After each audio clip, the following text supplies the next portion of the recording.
Para sa longest-running gag show sa bansa na Bubble Gang, their 30th anniversary celebration hits different.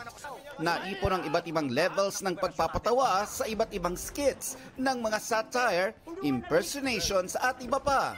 Para i-level up ang kanilang 3 dekada ng pagpapahalakha, nakikolab pa ang Bubble Gang sa Barangay LS 97.1 FM at ni-level up pa nila ang content.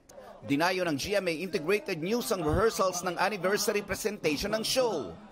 Ay, masaya to. Masaya yung anniversary namin. It's a live show with the other cast members and special guests ng Bubble Gang. Kumbaga para tong ano. Reunion ba kasama yung ibang mga taga-Bubble Gang? Marami. Hindi ko sabihin ko sino-sino pero maraming bibisita sa atin, maraming manonood sa atin.